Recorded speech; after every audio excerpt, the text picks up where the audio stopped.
Those days, that was a pretty radical position that I took, to swim with a mustache and long hair when everybody else was shaving their legs and shaving their head and all that. And I decided to grow this mustache, as a matter of fact, in 1972, right after my collegiate swimming career at Indiana University.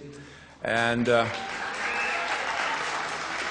my coach, Doc Councilman, wanted us to look like the all-American collegian, and he said no facial hair. But if you go back to 1972, we had Kent State, and we had Vietnam War, and we had the Beatles and the Rolling Stones, and everybody had long hair and mustaches and goatees. And I said, you know, I think I'd be kind of cool if I could grow one. So I had attempted to grow this thing, and it took about 3 months to finally fill in. And I had all intentions of shaving this thing off at the Olympic trials, but I kept it, and all the press and everybody was talking about this mustache. So I figured, you know, if they're talking about the mustache, then they're not concentrating about whether or not they can beat me in swimming. So I said, maybe I'll just keep this until I go to the Olympics. But I really intended to shave this thing off. So at the Olympic Games in Munich, there are so many different teams, and even if it was in swimming or track and field, that it's impossible to get all of the countries to have a fair shake at being able to use the venue. So everybody in swimming got to use the venue 3 times before the opening ceremonies and the competition would begin. They had a lot of other great venues of training around Munich, but in this particular situation, we had already used up our 3 times, and they were usually in the middle mornings. And I asked the swim coach if I could go over there the day before swimming competition started, and if I could swim at around 5 or 6 o'clock in the evening, because I wanted to see what the ambient light was like coming through all the windows, even though it was indoors. And just sort of a psychological thing, I wanted to swim at that time in that facility, just spend 5-10 minutes there. And he said, well, the Russians are there.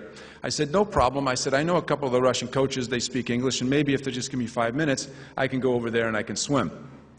They said, be my guest. So I walked over. It took about 10 minutes to take this small walk from the Olympic Village over to the swimming venue.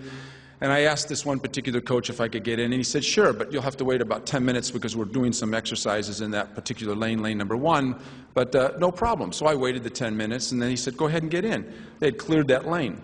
Well, I kept swimming back and forth, and at the end of each of the lanes, they had underwater windows for the television cameras, and I noticed that every time I got close to the edge of the pool that these flash bulbs were going off.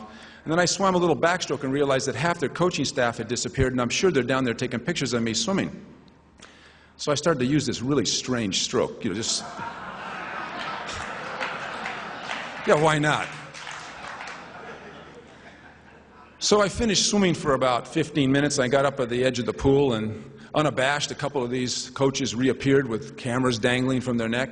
And this coach asked me, he said, you know, we couldn't help but notice, because a lot of my colleagues have never seen you swim in person, we've only seen you swim on TV, that you have such an unconventional stroke.